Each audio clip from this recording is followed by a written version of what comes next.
화수분 전영택 1.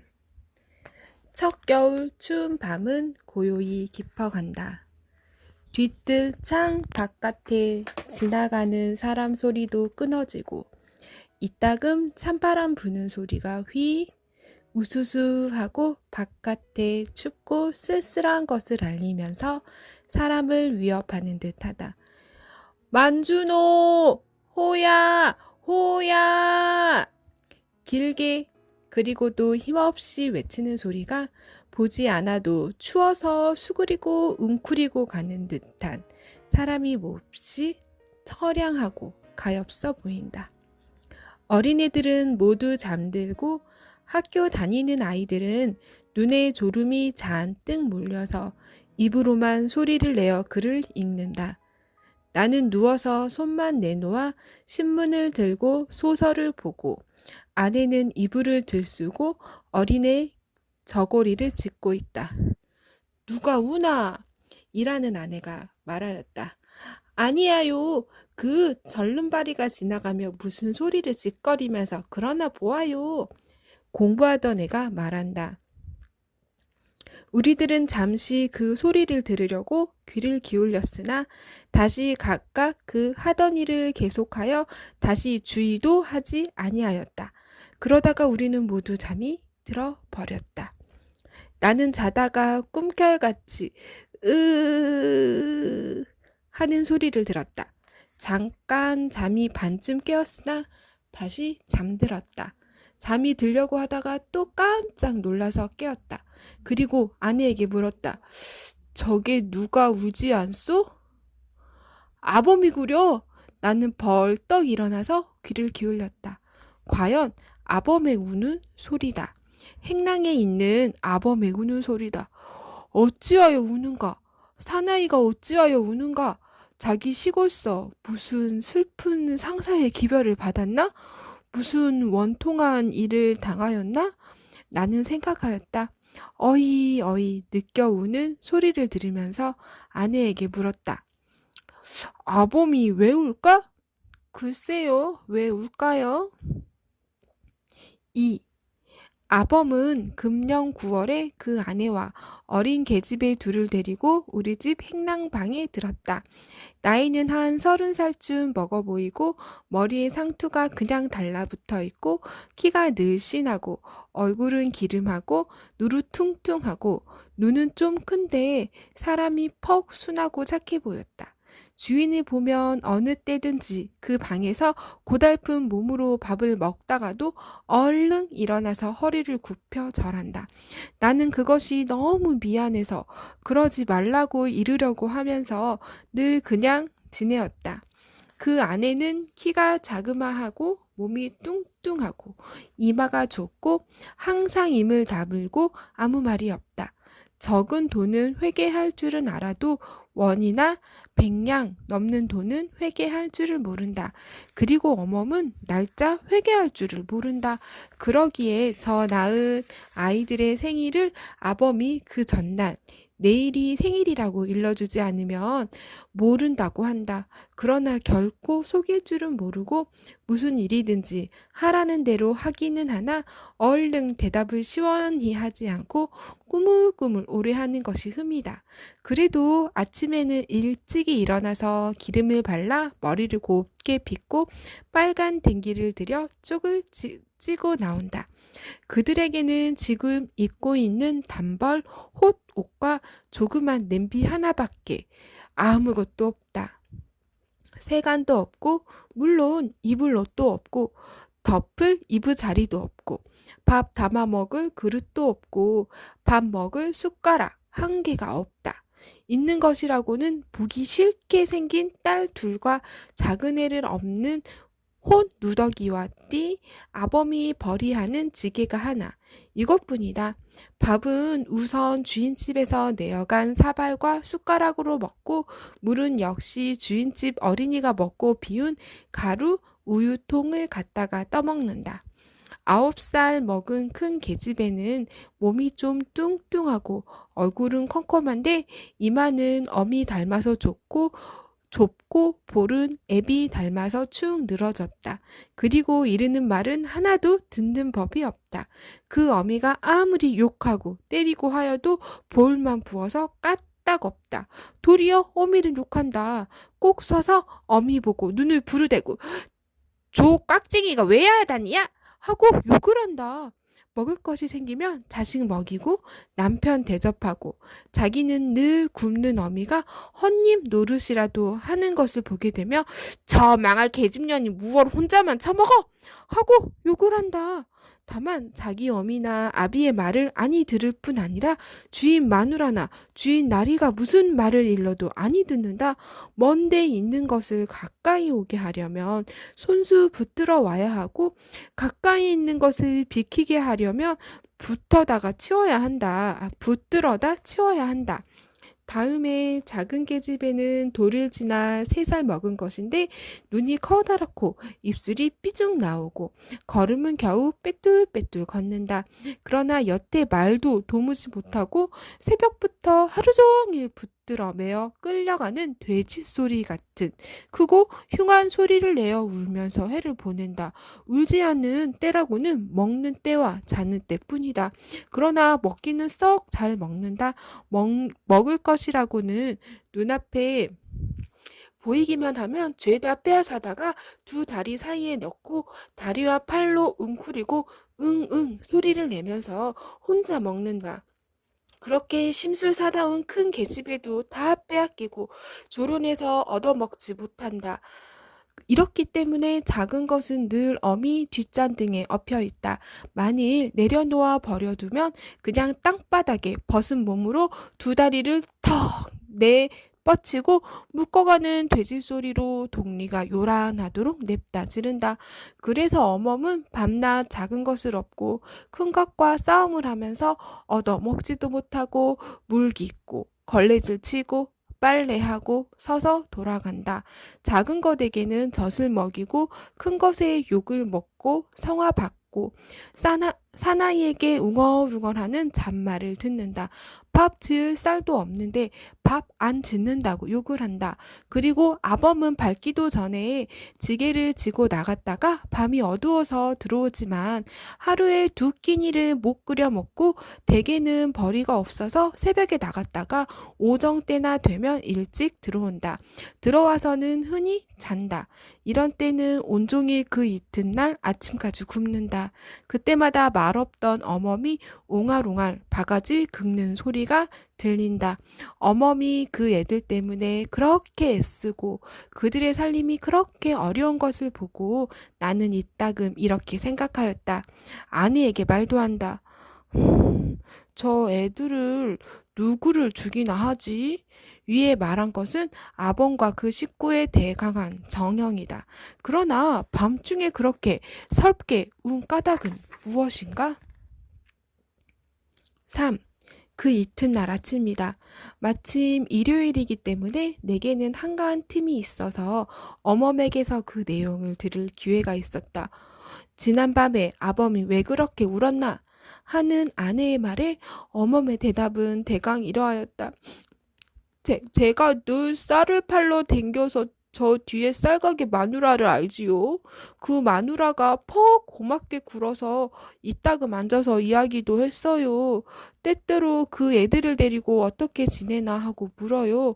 그럴 때마다 죽지 못해 살지요 하고 아무 말도 아니했어요.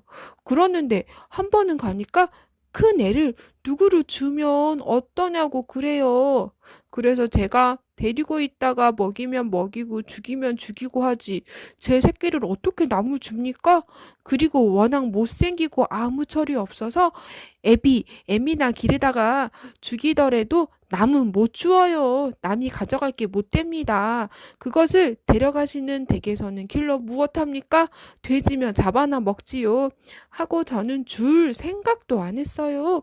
그래도 그 마누라는 어린 것이 다 그렇지 어떤가. 어서 좋은 댁에서 달라고 하니 보내게 잘 길러 시집 보내주신다네. 그리고 젊은 이들이 빌어먹고 살아야지.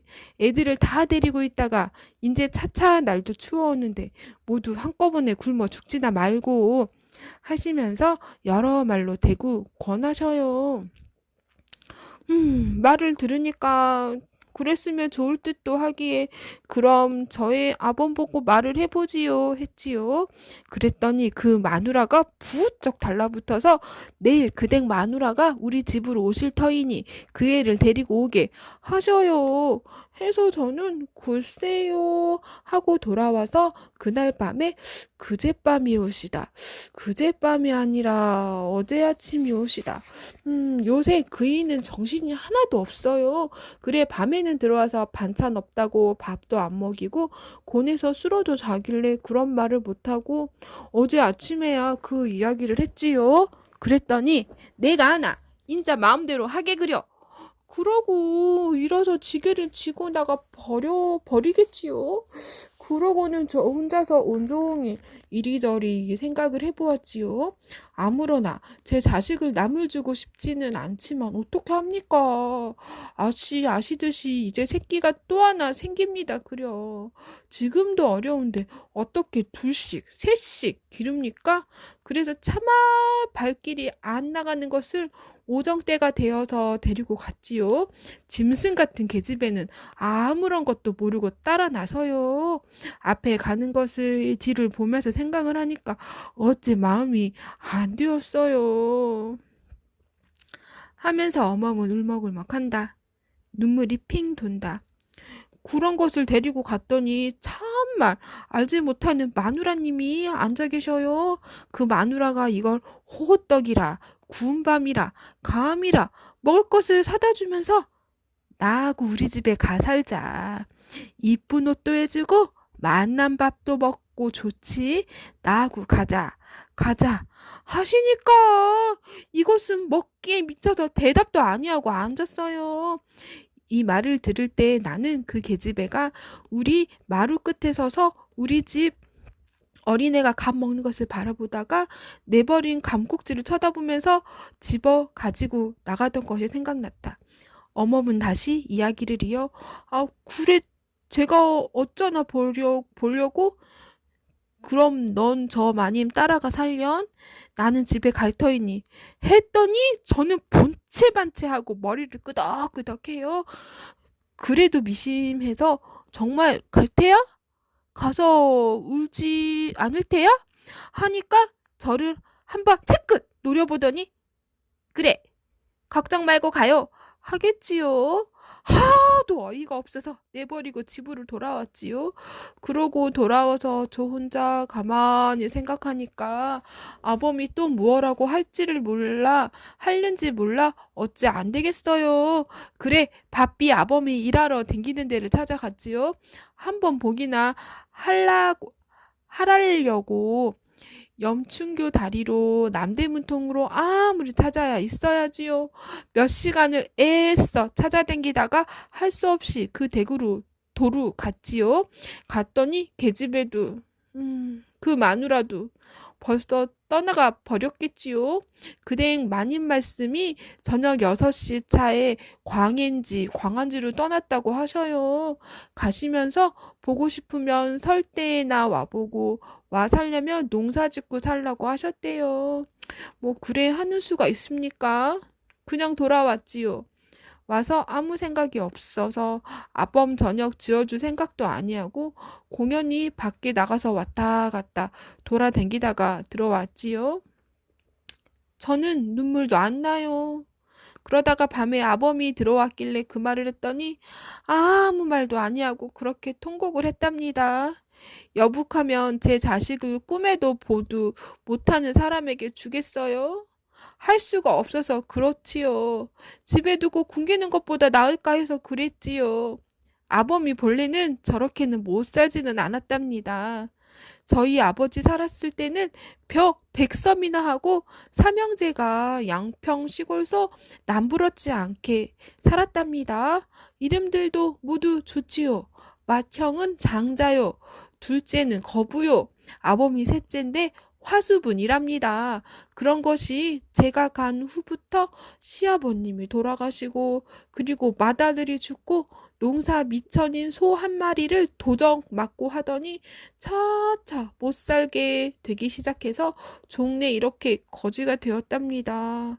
지금도 시골 큰데길 가면 굶지나 아니할 것을 부끄럽다고 저러고 있지요. 산에 못생긴 건 할 수가 없어요. 우리는 이제야 비로소 아범이 어제 울던 까닭을 알았고, 이때 나는 비로소 아범의 이름이 화수분인 것을 알았고, 양평 사람인 줄도 알았다. 4. 그런지 며칠 지난 어느 날 아침이다. 화수분은 새 옷을 입고 갓을 쓰고 길 떠날 행장을 차리고 안으로 들어온다. 그것을 보니까 지난밤에 아내에게서 들은 말이 생각난다. 양평에 있는 형 거부가 일하다가 발을 다쳐서 일을 못하고 누웠기 때문에 가뜩이나 흉년인데다가 일을 못해서 모두 굶어 죽을 지경이니 아범을 오라고 하니 가봐야 하겠다는 말을 듣고 나는 가봐야겠군 하니까 아내는 아이 김장이네 해놓고 가야 할 터인데 하기에 글쎄 그럼 그렇게 이르지 한 말이 있었다. 아범은 뜰에서 허리를 한번 굽히고 말한다. 날이 댕겨오겠습니다. 제 형이 일하다가 도끼로 발을 찍어서 일을 못하고 누웠다니까 가봐야겠습니다. 가서 추수나 해주고는 곧 오겠습니다. 거저 날이 땡만 믿고 갑니다. 나는 어떻게 대답했으면 좋을지 몰라서 잘 댕겨오게 하였다. 아범은 다시 한번 절을 하고 안녕히 계십시오 하면서 돌아서 나갔다. 아우, 저렇게 내버리고 가면 어떡합니까? 우리도 살기 어려운데 어떻게 불 떼주고 먹이고 입히고 할 테요? 그렇게 곧 하겠소? 이렇게 걱정하는 아내의 말을 듣고 나는 바삐 나가서 화수분을 불러서 곧 댕겨오게 겨울을 나서는 안 되네 하였다. 곧 댕겨오지요. 화수분은 뒤를 돌아보고 이렇게 대답을 하고 달아난다. 5. 화수분은 간지 일주일이 되고 열흘이 되고 보름이 지나도 아니 온다. 어멈은 아범이 추수해서 쌀말이나 가지고 돌아오기를 밤낮 기다려도 종래 오지 아니하였다. 김장 때가 다 지나고 입동이 지나고 정말 추운 겨울이 되었다.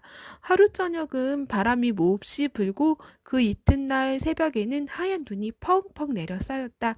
아침에 어멈이 들어와서 화수분의 동네 이름과 번지 쓴 종이 조각을 내놓으면서 오지 않으면 제가 가겠다고 편지를 써달라고 하기에 곧 써서 부처까지 주었다. 그 다음 날부터는 며칠 동안 날이 풀려서 꽤 따뜻하였다. 그래도 화수분의 소식은 없다. 어멈은 본래 어린애가 딸려서 일을 잘 못하는 데다가 다리병이 있어 다리를 잘 못 쓰고 더구나 며칠 전에 손가락을 다쳐서 일을 하지 못하는 것을 퍽 미안하게 생각한다. 그리고 추운 겨울에 혼자 살아갈 날이 막연하여 종래 아범을 따라 시골로 가기로 결심을 한 모양이다.